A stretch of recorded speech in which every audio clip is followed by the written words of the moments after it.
परमानंद निर्वृता कृष्णं च तत्र छंदो भूयमानं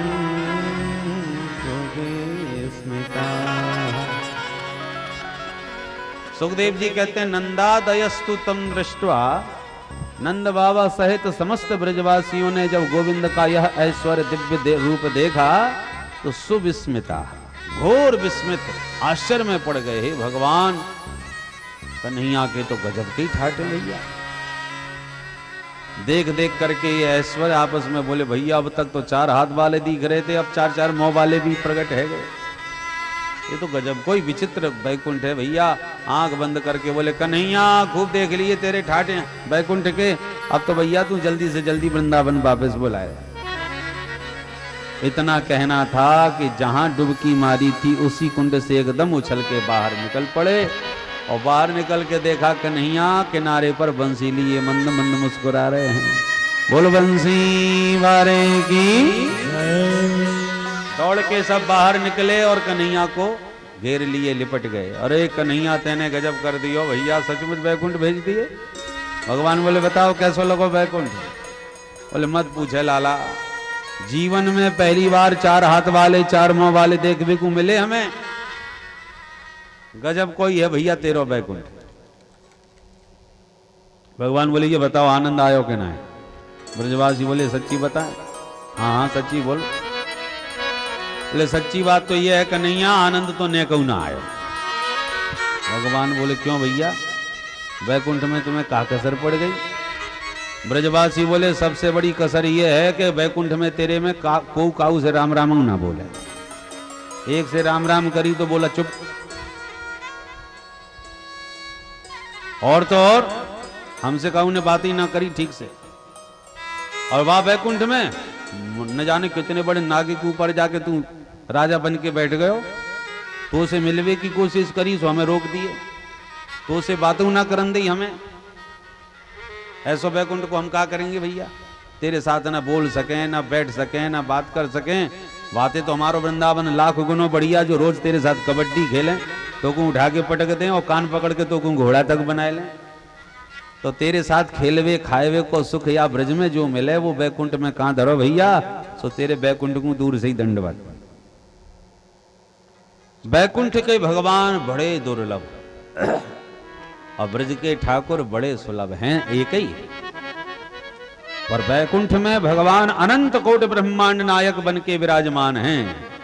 ब्रह्मादिक देवता भी पंक्तिबद्ध वहां दंडवत करने पहुंचते हैं, ऐश्वर्याधिपति हैं।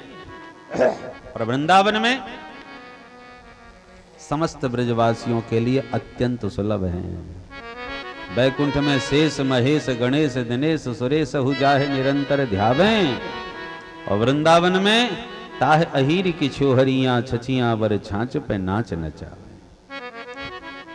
तो ब्रज के ठाकुर अति सुलभ और बैकुंठ के भगवान अति दुर्लभ।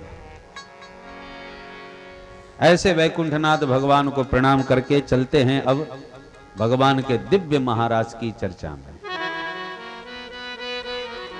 भगवान पिता रात्रि शरदोत्फुल्ल मल्लिका वीक्षरन्तुं मनश्चक्रे योगमाया उपाश्रितः।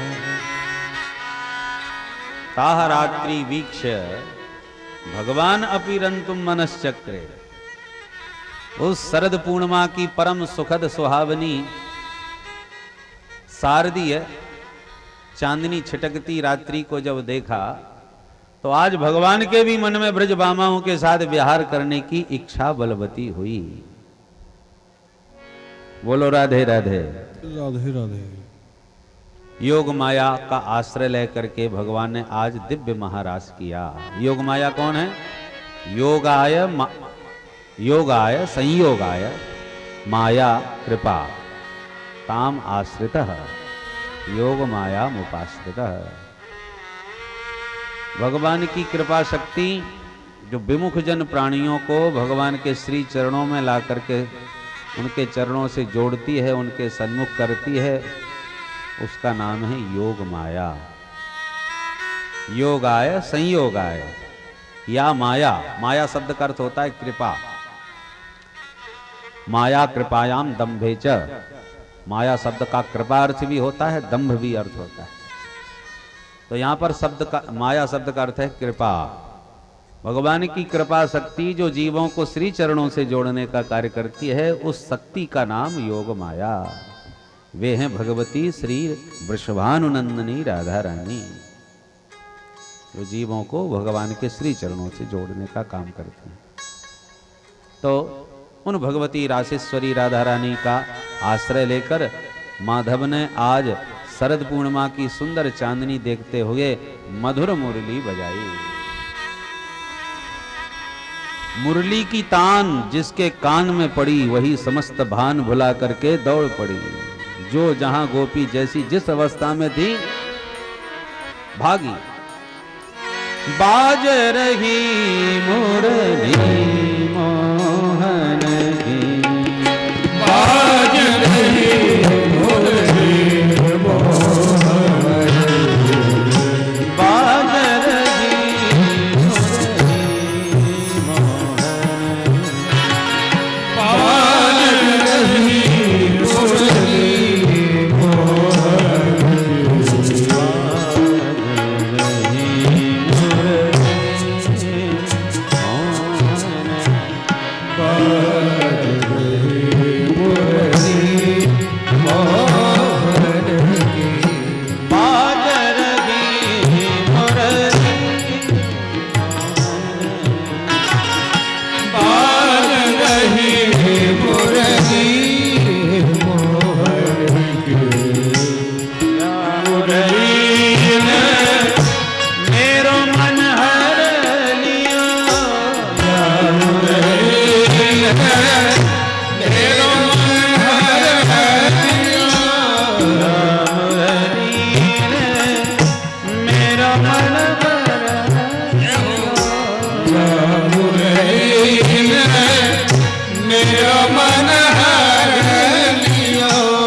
स्वर सुनते ही गोपियां जहां तहां से जिस अवस्था में थी एकदम भाग खड़ी हुई।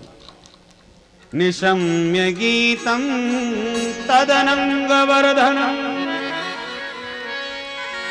ब्रज स्त्रियः कृष्ण गृहीत मानसा आजगमुरन्यो नमलक्षतो यत्र कांतो जबलो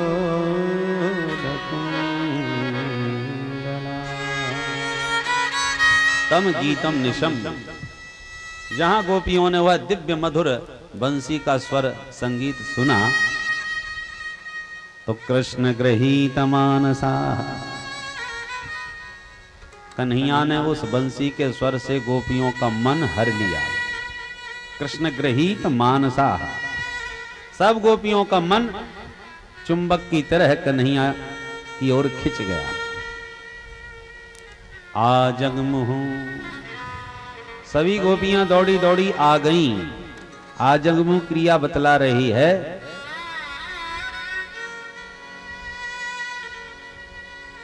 कि सुखदेव जी वर्णन नहीं कर रहे, अपितु उस रास मंडल की झांकी का प्रत्यक्ष दर्शन कर रहे हैं। यदि वर्णन कर रहे होते तो कहते हो गोपियों ने जैसी बंसी का स्वर सुना तो दौड़ के उनके पास पहुंच गई, आ गई, ऐसा शब्द नहीं बोलते,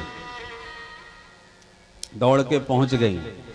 और सुखदेव जी क्या करें, आ जगमुह, सब दौड़ी दौड़ी आ गई।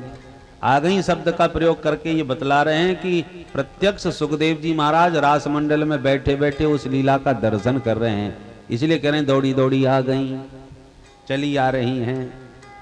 कैसे आ रही हैं, अन्योन्यमलक्षितोद्यमा, आते समय कोई किसी को देख नहीं रही, कोई किसी की सुन नहीं रही। माताओं का एक स्वभाव होता है, जहां भी जाती है ना प्राय झुंड बना के चलते, कथा हो रही है चल तू भी चल, अब भले ही कथा छूट जाए परंतु जब तक वो दूसरी तैयारी नहीं हो जाएगी, पूरा मेकअप नहीं कर लेगी, तब तक आधा पौन घंटे भले ही प्रतीक्षा करेंगी और चलेंगी झुंड बना करके। कहीं भी जाएं, शादी विवाह में जाएं या किसी भी उत्सव विशेष में जाएं, यहाँ तक कि लोटा लेके भी जाएं, बोलो राधे राधे, प्राय झुंड बना के चलते।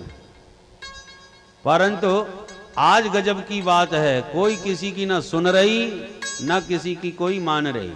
कोई कहती है बहन मैं भी तो वहीं चल रही हूं, रुक रुक, अन्यो नमलक्षितोद्यमा, न किसी की सुनती है न किसी को देखती है, क्यों आती रही हो। इतनी आतुरता ब्रज गोपियों में है कि कोई किसी की सुनने मानने को तैयार नहीं, रुकती नहीं। कहां भाग के जा रही हैं, सयत्र कांत, जहां उनके कांत नितांत एकांत में शांत भाव से खड़े हुए। बोलो राधे राधे, सयत्र कांत। कांत किसे कहते हैं, कांत माने प्रियतम, प्रिय, प्रियतर, प्रियतम।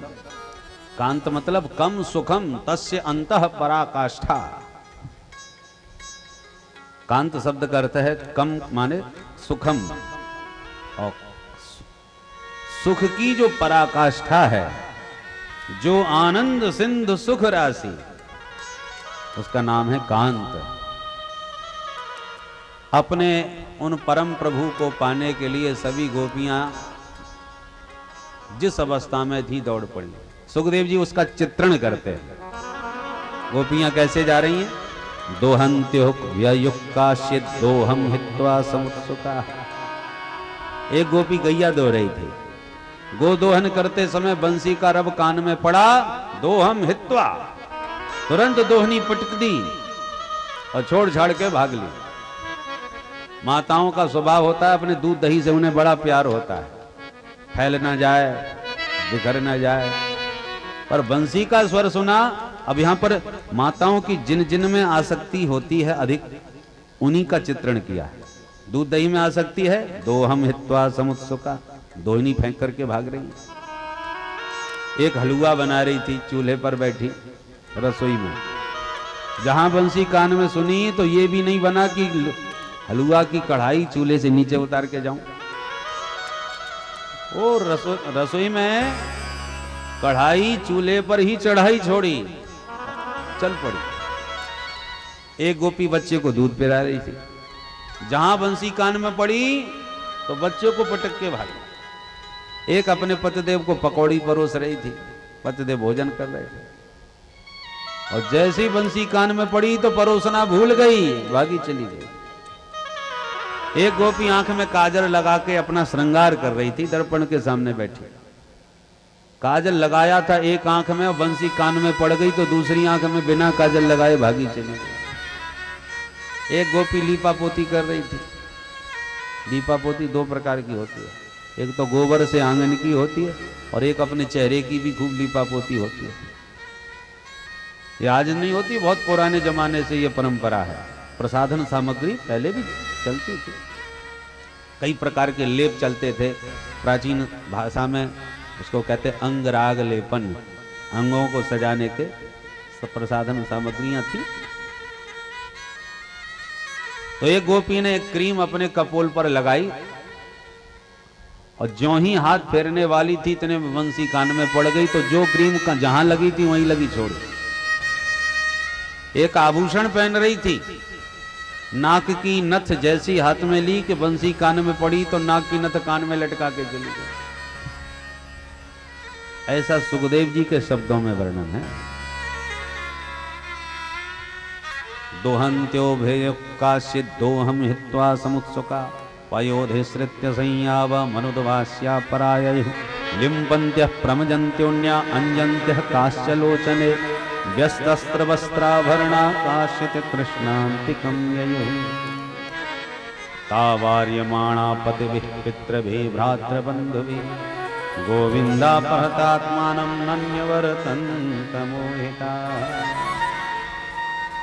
तावार्यमाणा पतिभिः, गोपियां प्रेमाधिक्य में जब आतुर होकर के दौड़ी गोविंद से मिलने के लिए, एक गोपी जब चलने लगी घर से निकलकर, उसके पति ने देख दिया कहां जा रही है, पकड़ के उसको कमरे में बंद कर दिया और कुंडी लगा करके ताला मार दिया। अब तो वो ऐसी छटपटा गई। चीर हरण के समय गोविंद ने वचन दिया था कि शरद पूर्णिमा की रात आने दो, तुम्हारा मनोरथ पूर्ण होगा। आज वही शरद पूर्णिमा की रात्रि कितनी चिर प्रतीक्षा के बाद आई, और जब चलने लगी गोपियां गोविंद से मिलने के लिए तो कमरे में कैद कर दी पतिदेव ने। अब तो छटपटा गई मछली की तरह। सुखदेव जी कहते हैं अब उससे रहा नहीं गया और उसने कमरे में ही तुरंत पद्मासन लगाया। वो आंख बंद करके ध्यान मग्न होकर के गोविंद का स्मरण करने लगे।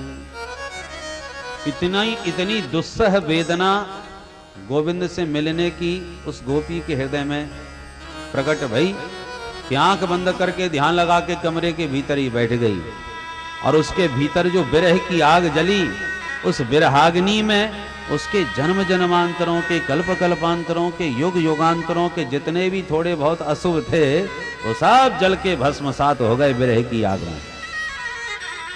पर आंख बंद किए किए विरह की आग में तो सारे अशुभ समाप्त हो गए, और फिर उसको ध्यान में ही भगवान का दर्शन होने लगा। जो गोविंद का दर्शन ध्यान में हुआ सो ध्यान में ही उसने आलिंगन कर लिया। तो गोविंद के आश्लेष से जो परमानंद उसे प्राप्त हुआ, उस आनंद के प्रभाव से उसके जन्म जन्मांतर के, कल्प कल्पांतर के, युग युगांतर के जितने पुण्य पुंज थे, शुभ कर्म थे, वो सब फलीभूत होकर के समाप्त हो गए। देखो, पाप और पुण्य जब तक रहेंगे तब तक जन्म मरण रहेगा, और पाप पुण्य दोनों समाप्त होंगे तब आप मुक्त होंगे। पाप लोहे की जंजीर हैं तो पुण्य भी सोने की जंजीर हैं। अब शेर को सोने की जंजीर में बांध दो तो क्या वो खुश होएगा कि देखो सोने के पिंजड़े में हम? अरे बंधन तो उसमें भी है। वो स्वतंत्र होना चाहता है, मुक्त होना चाहता है सारे बंधनों से। ना उसे सोने का पिंजड़ा पसंद है ना लोहे का, उसे तो स्वतंत्रता चाहिए। ऐसी मुक्ति कब मिलेगी? जब पाप पुण्य दोनों के बंधन समाप्त हो जाएंगे। पाप पुण्य कुछ भी रहेगा तो पुण्य भोगने के लिए स्वर्ग में जाओ, पाप भोगने के लिए नरक में जाओ। दोनों से मुक्त हो जाओ तब भगवत धाम जाओ। तो दोनों से मुक्ति कैसे मिलेगी? बोले कष्ट दे करके पाप नष्ट हो जाएंगे, और बढ़िया सुख सुविधाएं, सुख सामग्री दे करके सुकृत समाप्त हो जाएंगे। समाप्त होते हैं।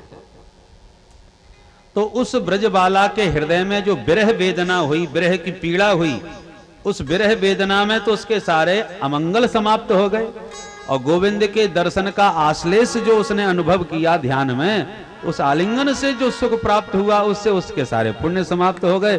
पाप पुण्य दोनों से परे हो गई, और जहुर गुणमयम देहम, तत्काल उसके दोनों शुभाशुभ समाप्त होती उसका त्रिगुणात्मक देह भी कमरे में छूट गया, और दिव्य रूप बना करके वह ब्रजबाला सबसे पहले रासमंडल में भगवान के सामने पहुंच गई। बोल रास बिहारी भगवान की जय। दुस्सह प्रेष्ट विरह तीव्रतापधुता शुभा ध्यान प्राप्ताच्युताश्लेष निर्वृत्या क्षीण मंगला।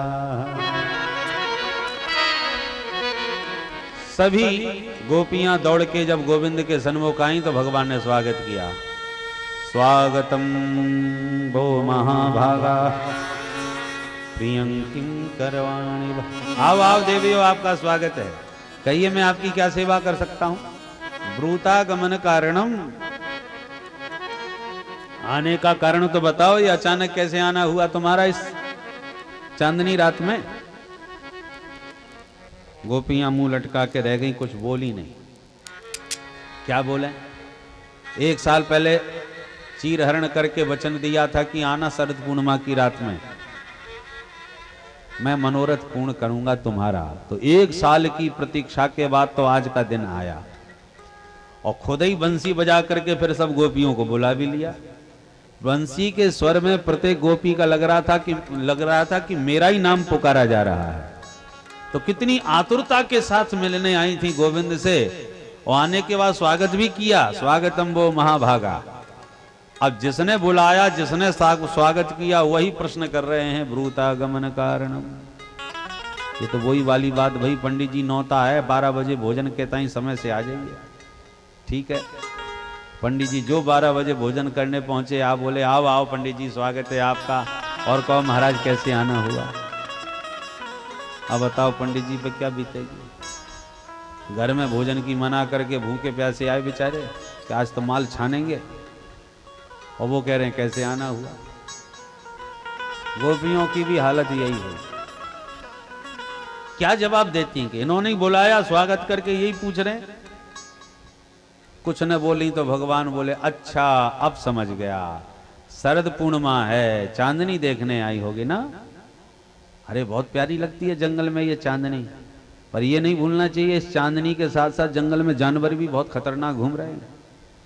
ये चांदनी देखते देखते कहीं किसी जानवर ने देख लिया तो पकड़ के नाश्ता कर जाएगा। रजन्ने सा घोर रूपा घोर सत्व निसेविता। इसलिए खूब चांदनी देख ली, प्रतियात ततो ग्रहा। जाओ अपने अपने घर। गोपियों ने सिर हिलाते हुए कहा ये चांदनी तो बहुत बार देखी है, ये सब देखने नहीं आई है। अच्छा तो फिर क्यों आई हो? अरे अब समझा, लगता है घर में पतिदेव से खटपट हो गई होगी तो लड़ाई झगड़ा करके भगे आई। गलत बात। कितना भी महाभारत छिड़ जाए घर में, पर स्त्री को घर छोड़ के कभी नहीं भगना चाहिए। नहीं तो लोक में तो बेइज्जती होती है, ये परलोक भी बिगड़ जाता है। पतिदेव चाहे जितने क्रोधी सही, लोभी सही, निर्धन सही, कोड़ी हो जाए, कैसा भी हो, दुस्सीलो दुर्भगो वृद्धो जडो रोग्य धनो पिबा पतिस्त्रिभिर्नहा तब्यो लोके सुभिर पातकी। पातिव्रत का प्रवचन प्रभु ने प्रारंभ किया। जाओ अपने अपने पति की सेवा करो। भर्तु शुश्रूषणम स्त्रीणाम परो धर्मो ह्यमायया। अपने भर्ता की शुश्रूषा ही स्त्री का परम धर्म है। गोपियों ने सिर हिलाते हुए कहा हम किसी से लड़ाई झगड़ा करके नहीं आई महाराज, काय को पातिव्रत का प्रवचन सुना रहे। भगवान बोले तब क्यों आई हो फिर? अब समझा, मुझसे बहुत प्रेम करती हो इसलिए मुझसे मिलने आई हो। अब गोपियां बेचारी मुंह लटका के रह गईं। भगवान बोले ठीक है कोई बात नहीं, परंतु ये तरीका तुम्हारा ठीक नहीं। रात का वक्त है और तुम अपने घर परिवार को छोड़ छाड़ के जंगल में हमसे मिलने आ गई। अरे किसी को पता चलेगा तो कितनी बदनामी होगी। अपने लोक लाज का कुछ ख्याल है? खानदान की इज्जत का कुछ ध्यान है तुम्हें? एक कुलीन स्त्रियां हो, उच्च खानदान की हो, अपने कुल का भी तो ध्यान रखो। अरे केवल कुल की ही बात नहीं, लोक की बात नहीं, परलोक भी बिगड़ता है। स्वर्ग नहीं मिलेगा, यश नहीं मिलेगा, अपकीर्ति के अलावा कुछ भी हाथ नहीं लगेगा। अस्वर्गम अयशस्कम च फल गोकृच्छनम भयापहम। पैर की अंगूठी से धरती कुरेदने लगी और आपस में बोली सखी यदि इनको जवाब नहीं देंगी तो ये खड़े खड़े ऐसी हमको प्रवचन सुनाते रहेंगे। तब सबने मिल करके गोविंद के सामने अपने हृदय की बात कही और इस गीत का नाम है प्रणय गीत। गोविंद से इस गीत में गोपियों ने प्रणय निवेदन किया, प्रीति की प्रार्थना करी, आने का कारण बताया। बोले मयेवं विभोरहते भवान् गदितुं रसंसं संत्यज्य सर्वविषयांस्तव पादमूलम् भक्ता भजस्व दुर्वग्रहमात्यजास्मान् देवो यथादि पुरुषो भजते मोक्षम्। गोपियां प्रार्थना करने लगी, हे प्रभु, हे प्यारे, संत्यज्य सर्व विषयांस्तव पादमूलम। संसार के सारे विषय, संसार के सारे नाते संबंध हम सर्वस्व त्याग करके तुम्हारी चरण शरण ग्रहण करने आए। असमान मां त्यजे, तुम्हें हमारा इस प्रकार से परित्याग नहीं करना चाहिए। तुम तो परम मधुर हो, मधुराधिपतेर अखिलम मधुरम, तुम्हारा तो सब कुछ मधुर होना चाहिए। ऐसे माधुर्य मूर्ति माधव के मुख से कड़वा करेला जैसा कटु वचन क्यों निकल रहा है? आज कड़वे क्यों बोल रहे हो भाई? ये तो कल्पना भी नहीं थी कि तुम इतना कटु वचन भी बोलते हो। हम तो तुमसे प्रीति करती हैं, और प्रेम का स्वरूप है तत् सुख सुखित्वम। प्रियतम के सुख में ही अपने को सुखी समझो। तो यदि तुम हमें भेज करके ही सुखी होना चाहते हो तो ठीक है, हम चली जाते हैं, पर जाएं कैसे? भगवान बोले जैसे आई थी वैसे जाओ। कह तो रहा हूं। गोपियों ने कहा कि पहले तो बंसी बजा के मन चुरा लिया, चित्त चुरा लिया, तो ये तन खिंचा चला है आपके पास चुंबक की तरह। अब चित्त और मन तुमने अपने पास चिपका रखा है, अब ये तन घर वापस कैसे जाए? पादौ पदम न चलता तब पादमूलात्। इसलिए अब हमारे पैर आपके श्री चरणों को छोड़ के घर की तरफ नहीं चलते। भगवान बोले अच्छा, पैर कमजोर हो गए, कोई बात नहीं, योग बल से तुम्हें घर घर पहुंचा दूंगा मैं अभी इसी वक्त, फिर तो पधारोगी। गोपियां बोली वाह, योग बल से पहुंचाओगे हमें अपने घर, तो करवाम किंबा, इस तन को घर पहुंचा भी दिया तो घर जाके क्या करेंगी? अरे घर के काम धंधे भी तो जब मन होगा तभी होंगे, बिना मन के कोई काम नहीं होता। इसलिए लौटाना है तो पहले हमारा मन लौटाओ। अब मन कोई लेने देने वाली चीज तो है नहीं कि लो संभालो अपना मन, कोई स्थूल वस्तु तो है नहीं। भगवान बोले हमने पातिव्रत का प्रवचन सुनाया, तुम्हारी समझ में नहीं आया? अरे पति ही परमेश्वर होता है। स्त्री का प्रेम पति के ही चरणों में होना चाहिए, उसे परमेश्वर की तरह पूजा। गोपियों ने कहा एक प्रश्न हम भी आपसे पूछना चाहते हैं, पूछो। एक स्त्री अपने पति को परमेश्वर की तरह पूजती थी, उनको खिला के ही खाती थी, सुबह शाम उनकी आरती उतारती थी। अब एक दिन उसके पति परदेश जाने लगे तो बेचारी रोने लगी कि तुम्हारे बिना तो मैं भोजन भी नहीं करती। तो पतिदेव ने कहा देखो जाना मेरा बहुत जरूरी है, कोशिश जल्दी से जल्दी आने की करूंगा, पर एक काम करो, जब तक मैं लौट के ना आ जाऊं तब तक मेरा ये चित्र रख लो, इसी को नहला दिया करो, इसी को खिला दिया करो। परिस्थिति के अनुसार उसने समझौता कर लिया और पति का चित्र ले लिया। पति परदेश निकल गए। अब पति के चित्र को देखती रहती है, उसी को भोग लगा देती है, आरती कर लेती है, पूजा कर लेती है। अब एक दिन जब पति के चित्र का पूजन कर रही थी, भोग लगा रही थी, बड़े प्यार से खिला रही थी, इतने में उसके पति आ गए परदेश से वापस। कुंदी खटखटाने लगे, देवी किवाड़ खोलो, अब प्रभु आप फैसला करो वो क्या करे, भोग लगाना अधूरा छोड़े या सबसे पहले जाके कुंदी खोले। पति ने कहा था इसकी सेवा करना, इसमें मेरा ही दर्शन करना, तो वो पति के चित्र में ही पति का दर्शन करके प्यार से भोग लगा रही है, पूजन कर रही है। उधर कुंदी खटखटाई जा रही है, तो वो क्या करे, पूजा अधूरी छोड़े या पहले कुंदी खोले? भगवान बोले इसमें क्या प्रश्न की बात है? अरे वो चित्र तो तब तक के लिए था जब तक पतिदेव नहीं आ गए, जब असली पति आ गए तो फिर अब फोटो की पूजा की क्या जरूरत? कुंडी खोल के असली वाले का स्वागत करना चाहिए। गोपियां बोली बस बस आपने हमारा भी फैसला कर दिया। क्या मतलब? बोले आप कह रहे थे संसार के पति परमेश्वर की तरह होते हैं, तो हमने संसार के पतियों को परमेश्वर की तरह ही पूजा है, परंतु आज जब साक्षात परमेश्वर हमारे सामने आ गए तो अब नकली परमेश्वरों के पास हमें क्यों भेज रहे हो? अब नहीं लौटने वाली प्रभु, हम जानती हैं आप कौन हैं। यदि हमने लौकिक धर्म का पालन न किया होता तो आपकी प्राप्ति हो ही नहीं सकती थी। धर्म के द्वारा ही तो आप प्राप्त होते हैं, धर्माचरण से ही।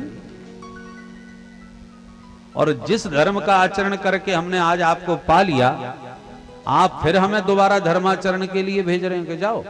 आपको पाने के बाद कौन लौटेगा? ये तो वही वाली बात भाई, जैसे कोई विद्यार्थी अपने पिताजी के पास आके बोला पिताजी देखो मैंने एमए पास कर लिया, प्रथम श्रेणी डिग्री देख करके पिताजी बोले वाह बेटा गजब कर दिया तूने, अब एक काम और कर। क्या पिताजी? जा करके प्राइमरी की परीक्षा और पास कर ले।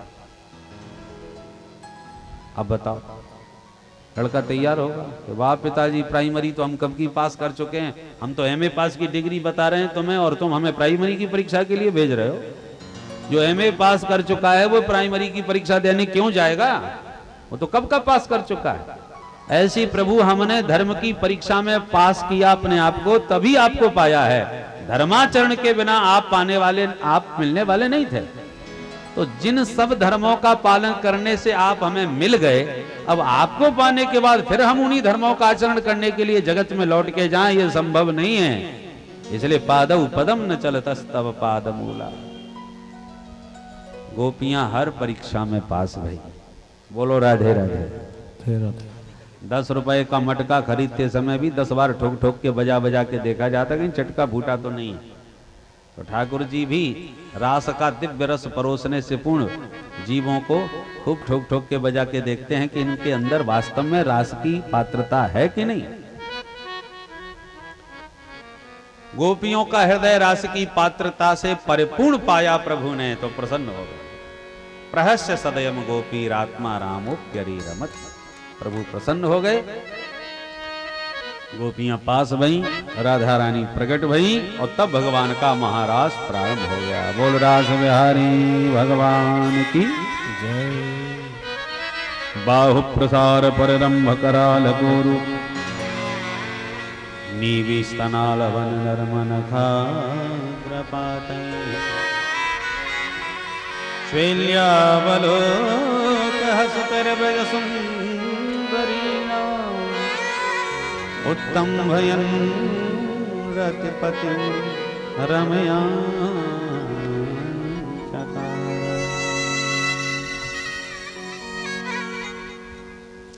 जैसी ताता थैया करके थिरक उठे नाच उठे कृष्ण कन्हैया ब्रज बामाओं के साथ, तो सभी गोपियां एकदम प्रमुदित होके प्रभु के साथ विहार कर उठी। गलबैया डाल के कन्हैया नाच रहे हैं। गोपियां कभी कभी इतना अद्भुत नृत्य दिखाती हैं कि जिन्हें देखकर भगवान एकदम आश्चर्य प्रकट करते हुए कहते हैं वाह वाह क्या गजब का नाचती हो देवी, मुझे तो कल्पना भी नहीं थी कि तुम इतना बढ़िया नृत्य करना जानते हो। ओहो बहुत थक गई हो नाचते नाचते, लाओ मैं हवा कर दूं। अपने पीताम्बर से हवा करने लगते हैं, कभी उसका पसीना पहुंचने लगते हैं, कभी कहते हैं बहुत थक गई हो तो लाओ मैं तुम्हारे चरण दबाए देता हूं। भगवान सब गोपियों पर इतने निहाल हो गए कि गोपियों को लगने लगा कि ये तो हमारे ऊपर लट्टू हो गए। बोलो राधे राधे। ये तो हमारे दीवाने हो गए। बताओ हमारे चरण दबाने को कह रहे हैं, हमारी हवा कर रहे हैं। संसार में हमारे समान कोई सुंदरी नहीं, हमारे समान कोई रूपवती नहीं, कोई गुणवती नहीं, कोई भाग्यशालिनी नहीं। देखो श्री कृष्ण भी हमारे अधीन हो चुके हैं। जहां आता है अभिमान वहां से खिसक जाते हैं भगवान। अब राधा रानी के मन में तो मान जगा और बाकी सबको अभिमान। प्रेमियों के बीच में मान तो अच्छा लगता है, मान माने रूठना। अत्यंत जहां प्रेम होता है वहां रूठना मनाना तो अच्छा लगता है, क्योंकि रूठा किससे जाता है? जिससे बहुत प्यार होता है। हमारा प्रियतम हमसे अतिरिक्त किसी अन्य को दृष्टि भर के भी देख ले तो प्रेमी को बर्दाश्त नहीं हो सकता। एक गोपी इसलिए गोविंद से कहती है, हे प्यारे, मैं तो चाहती हूं कि तुम सदा मेरे नयनों के मार्ग से हृदय में विराजमान हो जाओ, और आंखों को पलकों में बंद करके मैं सदा के लिए तुम्हें अपने हृदय के कमरे में कैद कर लूं। उससे क्या होगा? बोले, जब मेरे हृदय के कमरे में तुम कैद हो जाओगे तो तुम्हें मेरे अलावा कोई देख नहीं पाएगा, और मेरी आंखें पलकें जब बंद हो जाएंगी तो मुझे तुम्हारे अलावा कोई दिखेगा नहीं। प्रेमी की यही भावना होती है। बंसी बारो सावरो पलक ढाक तुहले हूं, क्यों ना मैं देखूं और को, और ना तुहे देखन दे हूं। तुम भी किसी को मत देखो, मेरी पलकों के भीतर कैद हो जाओ। और ये प्रेमी का अधिकार होता है। प्रेम की 3 श्रेणी होती है। बोलो राधे राधे। एक का नाम है तदीयता, दूसरा नाम त्वदीयता, तीसरा नाम मदीयता।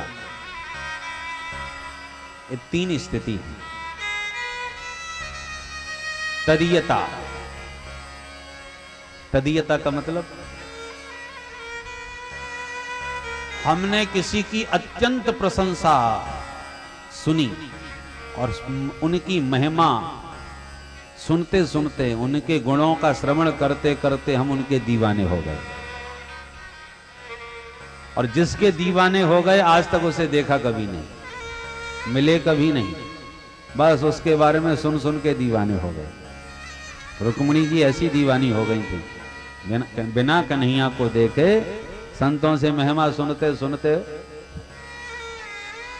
अनुरागिणी हो गई। इसका नाम है तदीयता। आजकल के परिप्रेक्ष्य में देखें, बड़े बड़े फिल्मी सितारे बढ़िया बढ़िया पिक्चर बनाते हैं, तो आज के नवयुवक उनकी पिक्चरें देखते देखते उनकी कलाकारी पर निहाल हो जाते हैं और उनके दीवाने बन जाते हैं। इतने दीवाने बन जाते हैं कि जिसके वो दीवाने बन जाते हैं उसी का ही अभिनय करने लगते हैं। कोई गोविंदा बन के घूम रहे हैं तो कोई अमिताभ बच्चन बन के।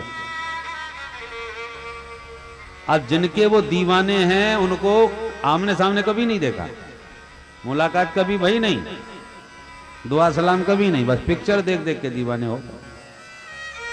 तो ऐसी प्रीति का नाम है तदीयता।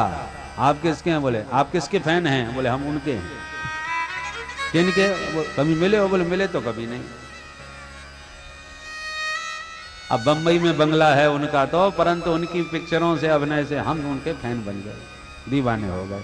इस प्रेम का नाम तदीयता।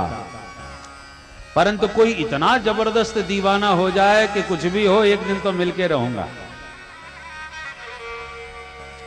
और महाराज गया बंबई और जा करके धक्के खाया, न जाने कहां कहां कैसे कैसे सब जानकारी ले करके, और एक दिन पहुंचे गया उनसे मिलने।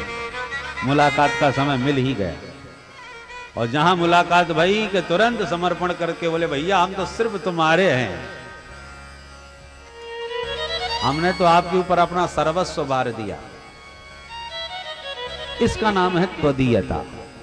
पहले स्थिति तदीयता, बिन देखे ही सर्वस्व उनका हम मन से समर्पण कर चुके हैं उनको।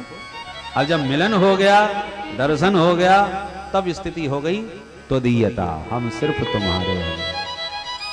परंतु प्रेम की पराकाष्ठा है, उसका नाम है मदीयता।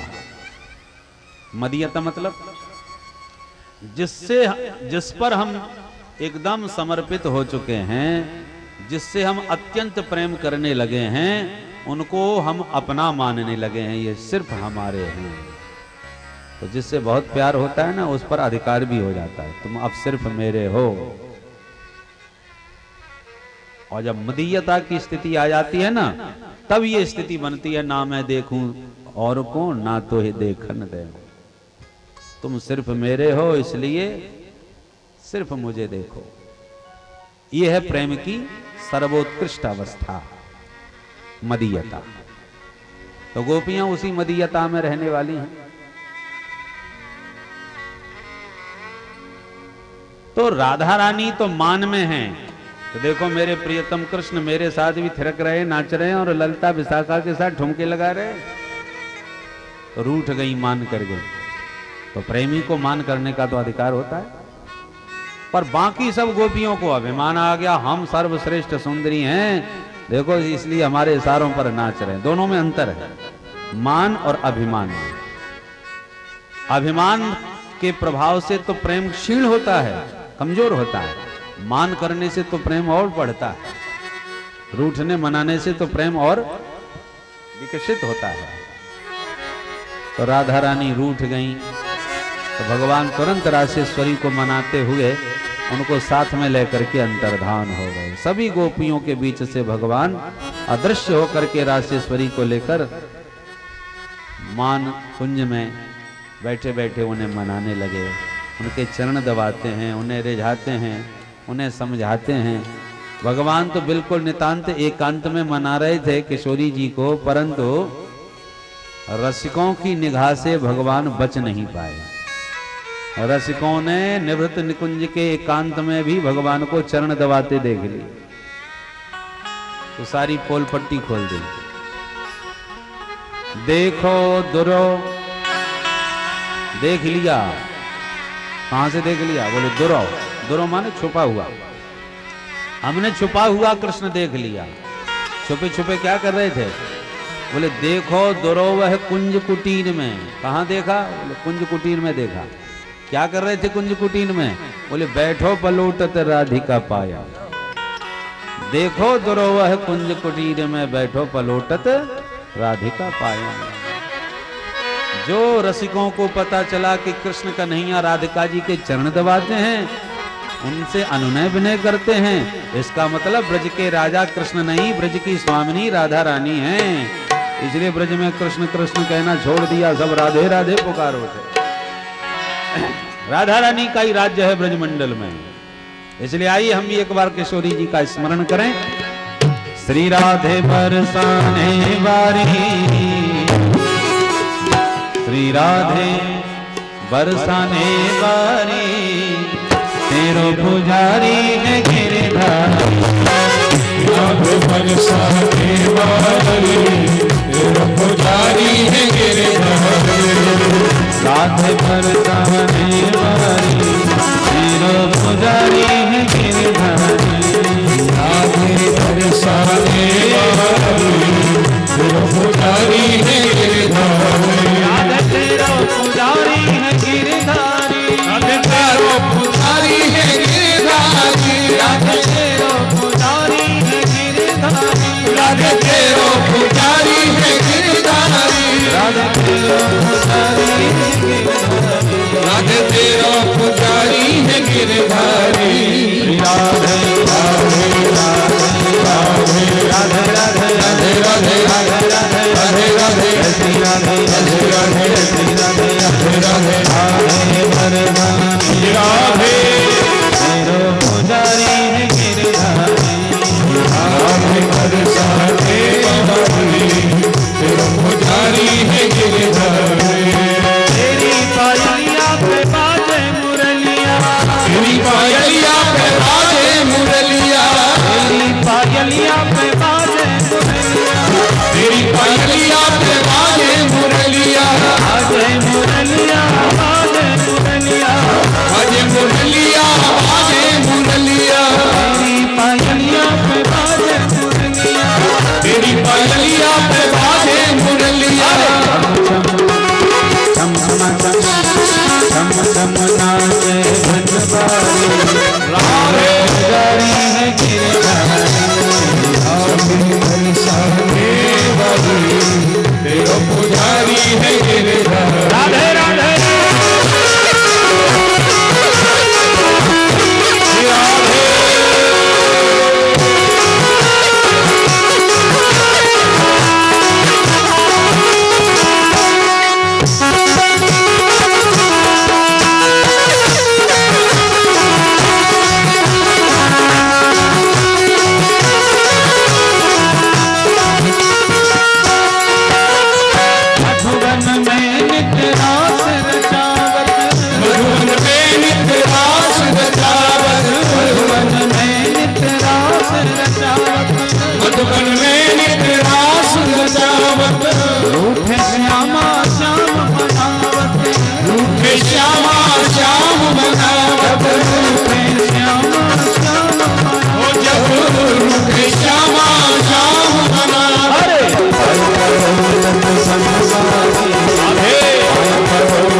चरण करत नित सेवा, जापत चरण करत नित सेवा, जापत चरण करत नित सेवा, दर्शन नहीं होत कलेवा, बिन दर्शन नहीं होत कलेवा, दर्शन नहीं होत कलेवा, बिन दर्शन नहीं होत कलेवा।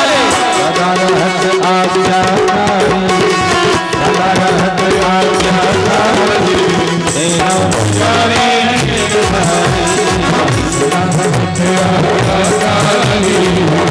पुजारी है गिरधारी, तेरा पुजारी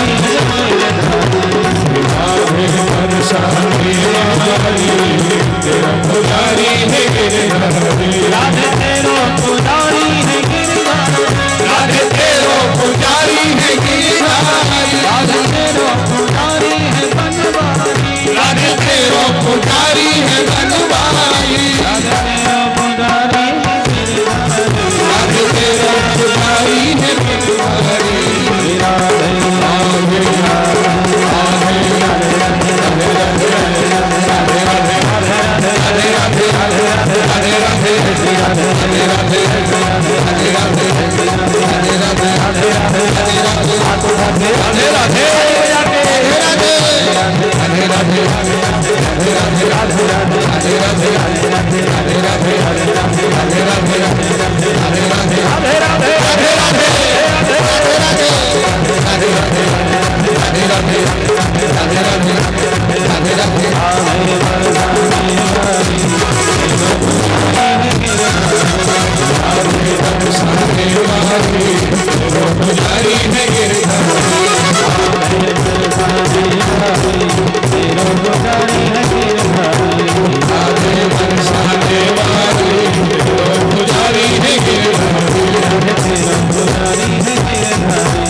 राधे तेरो पुजारी है गिरधारी। बोल राधा रानी की जय, बरसाने वाली की जय, और मुकुटवंशी हरे की जय, जय जय श्री राधे। तो किशोरी जी को मना रहे हैं कृष्ण कन्हैया निवृत्त निकुंज में एकांत में। उधर विचारी गोपियों के मध्य से जब भगवान अंतर्हित हुए तो अंतर्हिते भगवती सहसैव व्रजांगना अतप्यस्तम चक्षाणा करुण्येव यूथपम्।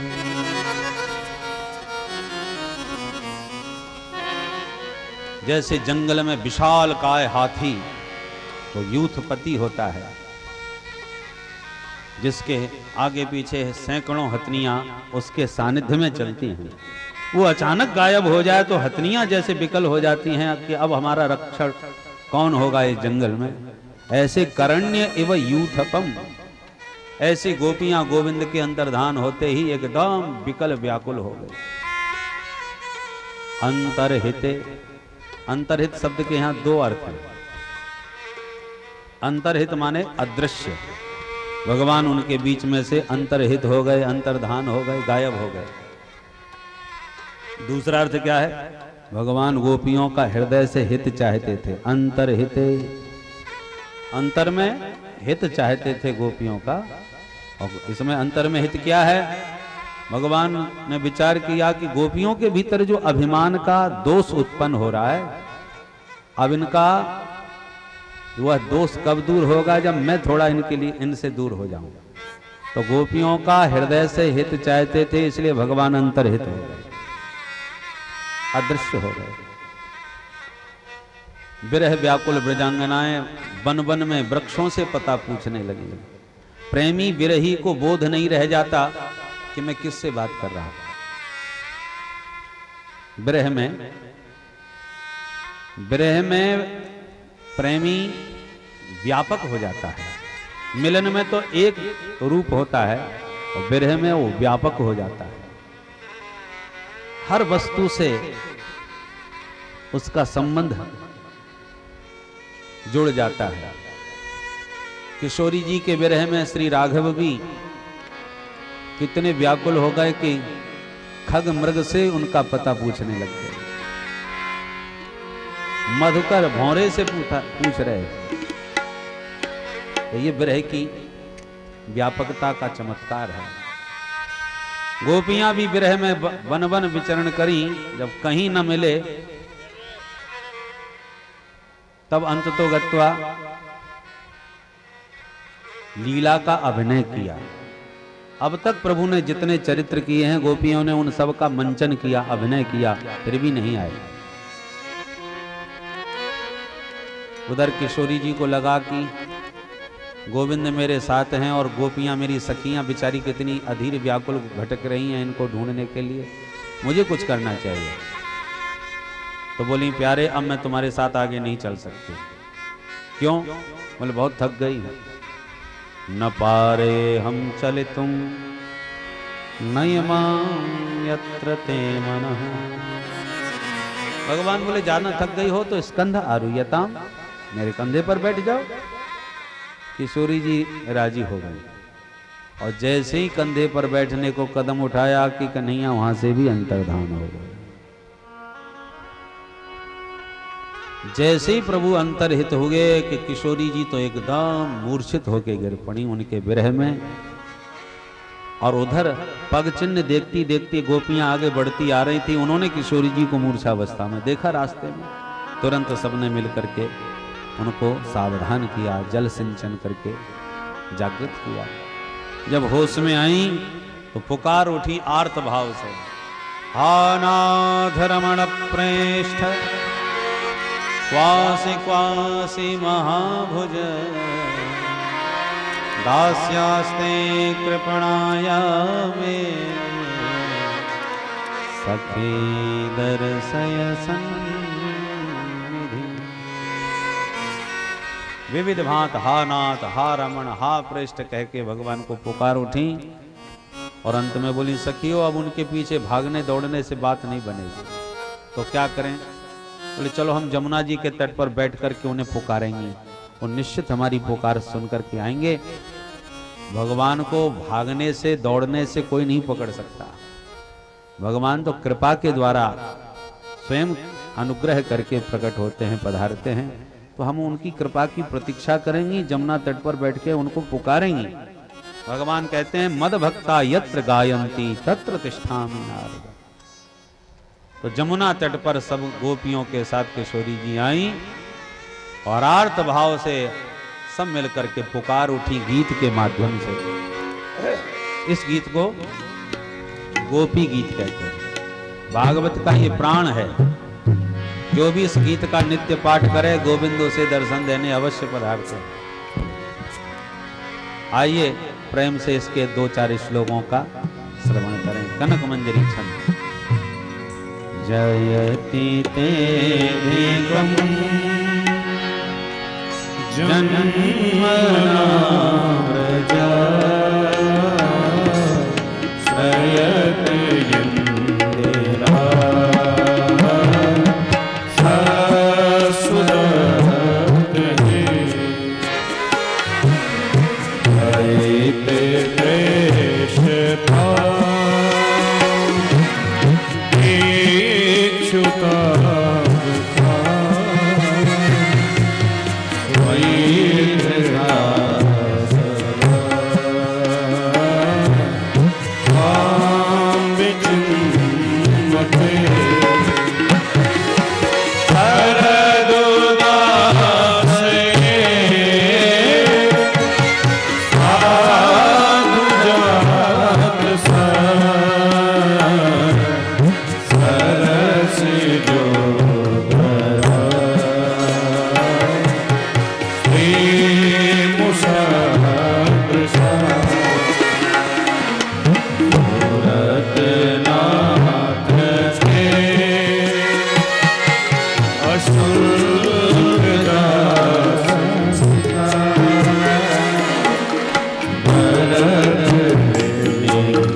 18 श्लोकों में ये गीत है।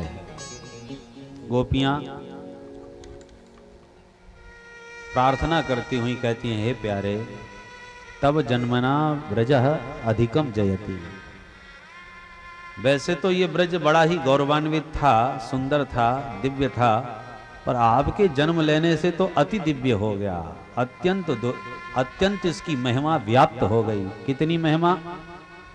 जयति, जयति माने जय हो। जय जयकार कब होती है? जब आपने किसी को जीत लिया हो। तो ब्रज ने किसको जीत लिया जो उसकी जय जयकार कर रही हैं आप? बोले बैकुंठात अधिकम जयति। इस ब्रज ने बैकुंठ को जीत लिया, क्योंकि अब तक सब आपका दर्शन पाने, आपको पाने के लिए बैकुंठ में भागा करते थे, पर जब से आप ब्रज में आ गए, लोग बैकुंठ को भूल के ब्रज में भागने लगे। दूसरा कारण, बैकुंठ में जाने, पहले तो जाना ही बड़ा मुश्किल है, और जो चले भी जाएं उन्हें गोविंद के बैकुंठनाथ के दर्शन अति दुर्लभ हैं। पर जिनके दर्शन बैकुंठ में अति दुर्लभ हैं, वे ही परमात्मा ब्रज की गलियों में नंगे पैर दौड़ते भागते फिर रहे। तो जब इतना सुलभ परमात्मा ब्रज में मिल रहा हो, तो बैकुंठ में धक्का खाने कौन जाएगा? इसलिए जयति ते अधिकम जन्मना ब्रजः। कभी कभी डॉक्टरों के द्वारा शिविर लगाए जाते हैं, नेत्र शिविर। तो जिस मोतियाबिंद का ऑपरेशन प्राइवेट किसी डॉक्टर से करने में हजारों रुपया खर्च हो जाते थे, परंतु वही डॉक्टर या शिविर लगाने हमारी नगर में आ जाए, तो फिर डॉक्टरों के अस्पताल में आगरा ग्वालियर कौन भागता फिरे? जब कैलारस में शिविर लग गया तो, और वो भी फ्री में इलाज हो रहा है। तो ऐसा सुंदर सौभाग्य कौन प्राप्त नहीं करना चाहेगा? गोपियां कहती हैं, उसी प्रकार से बैकुंठ में जाना कठिन, आपको पाना कठिन, वही बैकुंठनाथ उतर के धराधाम पर जब ब्रज में आ गए हैं, तो ब्रज में उनको पाना कौन नहीं चाहेगा? इसलिए हमारे ब्रज ने आज बैकुंठ को भी जीत लिया। इंद्रा अत्र शश्वत श्रयते। बैकुंठ की देवी लक्ष्मी भी यहीं ब्रज में आकर के अपना डेरा जमा के बैठ गई। हे दयित दृश्यता, हे प्यारे, दयित माने अत्यंत स्नेही प्रेमी। हे प्यारे, अब तो दर्शन दो। दीक्षुतावका, एक बार हमें एक अपने दृष्टि से देख लो। क्यों देखूं? बोले इसलिए क्योंकि तुम कहते तो ये हो कि एक बार जो मेरा हो जाए उसको मैं सब प्रकार से भय मुक्त कर देता हूं, अपना लेता हूं। पर हम तुम्हारी हो करके भी जंगल में किस प्रकार रोती रोती भटक रही हैं, जरा अपनी आंखों से देख तो लो और अपनी प्रतिज्ञा को याद कर लो। अथवा इसलिए देख लो कि जब हमारी विरह वेदना की इस अवस्था को देखोगे तो आप अपने आप को छुपा नहीं पाओगे। तुम्हारे विरह में हमारी कैसी विडंबना हो रही है, जरा देखो। दीक्षु तावकाह, हम कोई पराई नहीं है। तावकाह त्वदीयाः, तुम्हारी ही तो है। भटक क्यों रही हो देवियों? बोले त्वयि धृता सब, हमारे प्राण तुम्हारे पास हैं,